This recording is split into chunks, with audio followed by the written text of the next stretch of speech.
One of the common things that I see here on this YouTube channel in the comments is from people saying that they can't get a job interview and they're very frustrated, and I can completely understand that. However, there's one big thing that they're missing here on why they aren't getting a job interview. It's not because you don't have enough certifications or because you don't have a degree or because you don't meet some of the requirements. It's for one simple reason. Your resume sucks. That is the plain truth to it all. Your resume just sucks. And that's why you aren't getting a phone call for an interview for every single place that you're applying for.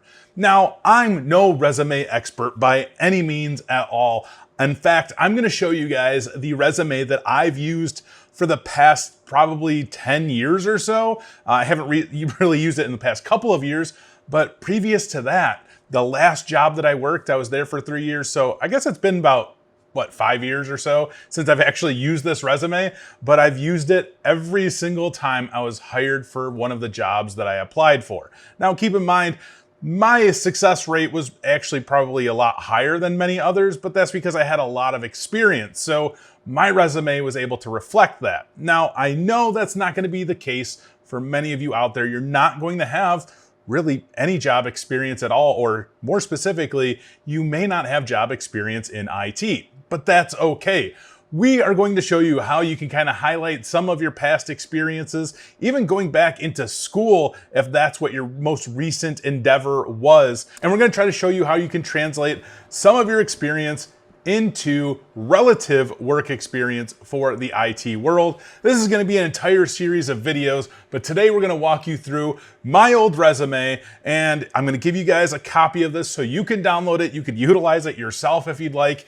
It's worked for me, but please keep in mind, again, no resume expert, and this resume, honestly, the looks of it, it's not very appealing, but I think the information that we have here has been very successful for me, and hopefully it can work for you too. Please keep in mind, we're gonna be doing more videos and we'll dive deeper into this, but I need something from you guys. If you have your resume and you want me to take a look at it, hop in our Discord channel. There's a Discord link in the description below. We are creating a new channel called Resume Help. You can throw your resume into that channel so we can look at it. But in future videos, I will be picking a couple different random resumes from that Discord channel, and we'll be reviewing those and talking about some of the things that you could do. Here is the copy of the resume that I've used hundreds of times probably at this point, not in most recent years.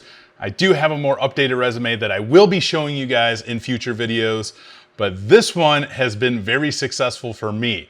So let's walk through this real quick. I've made a few changes to this one just to protect some of my information, but you guys will get the idea. So simply put, my name at the top, we have my address, phone number, email, and my website link. That's always been on there. I've always had a website that people could go back to and look at some of the things that I've done throughout my career. I documented these processes that I have done throughout the many years I've worked in the field, and I actually just linked to that specific website that just showed some of the different things that I've done, like setting up servers, some documentation that I've created, those types of things. Stuff that I've talked about you guys should be doing many times before. So please make sure you guys create a website, create a GitHub, start documenting the things that you do, start showing off some of your expertise. And then we have information technology professional. It's just a quick little title grab right there. And it says passionate customer service driven IT professional with a background in IT support in large scale environments, supporting up to 5,000 users and devices, proficiency in teaching end user, staff, and administration, communication skills that all parties are able to comprehend relating to technical details, and experience with managing teams and completing projects efficiently. This, I think, just nails exactly what I've done in my career, my experience, and how that's going to relate to any organization that would be interested in a candidate like me. I'm passionate, I'm customer service driven, which is huge no matter what IT job I'm trying to get. Being customer service driven is always going to be helpful for you because you're always going to be dealing with end users. I have support for large scale environments. Even if I'm applying for a smaller scale environment, having experience in large scale environments is of course going to be beneficial. It's going to be helpful. People like to see that because Many organizations do things differently. So large scale environments are going to do things really much different than smaller scale environments, but having experience in the larger environments and bringing those to smaller environments can be helpful. And that's even vice versa. Small scale environments may do things slightly differently as well. And even having experience in a small scale environment, I'm saying environment a lot, I'm sorry, but that will also be very helpful for you in larger environments because again, just having experience in how different organizations do things is going to be very helpful for you. Then the proficiency in teaching end user staff administration. I'm very much a person who can go hands-on with somebody and show them exactly what they need to do, walk them through different things. I've created a lot of documentation in my past for our end users, for different trainings, and I've done many trainings myself. I always try to make myself available for any type of training moment because I think those are very, very valuable. Communication skills, of course, are very important, and I was able to really highlight in here that all parties are able to comprehend what I'm saying, which is, again, very important. If you can relay technical details to somebody who really has no idea what you're saying, but the way you deliver that information is a way that they can actually understand, that is huge in IT. You are able to talk like a normal person to people who are your end users, right? You're people who don't know as much of the IT side of things as you do, but you're able to explain things so they understand.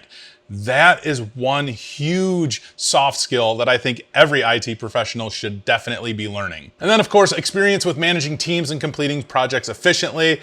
I have in my past have been able to manage multiple teams throughout the years and complete different projects, you know, from setting up computer labs to implementing Microsoft Deployment Toolkit into an environment. There's been many projects and teams that I've been part of which have been greatly beneficial to my success as well. And all of this stuff right here, while my experience relates specifically to the IT world, you may have a different experience, a different history with different types of jobs. But you can kind of see here how you can relate some of that information here by saying customer service driven. Maybe you help support users in your environment. It may not be technical, but it may be just customer service support, which if you're able to, again, to communicate with people and work with people effectively, that is going to be very helpful for you guys. So you guys can kind of play with that a little bit. Again, future videos, we will be talking about how we can actually write something very specific to some of you guys out there who may not have experience working in IT just yet. So next here we have my areas of expertise, and this is so old and it's just kind of funny to me, but it worked. It worked every single time.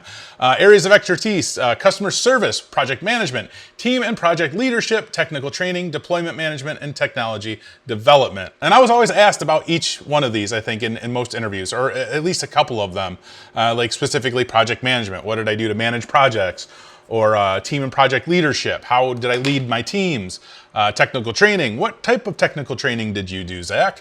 And of course, what types of things did you deploy? And what was your strategy for deploying in set environment? And then technology development, that kind of leads to making sure that everything is always up to date, make sure I'm staying up to date, make sure our environment is staying up to date, and we are implementing new and exciting things into our environment if it works for us. So that's my areas of expertise that I put. Again, it's very interchangeable there for everybody. The technical side of things I put on here are just some of the things that that I'm familiar with. Operating systems, and we list out all the different operating systems here. We won't go through all of those. Systems administration, because that's something that I really focused much of my career in, was being in systems administration. So we have Microsoft Deployment Toolkit, Active Directory, SCCM, Group Policy, DHCP, VMware.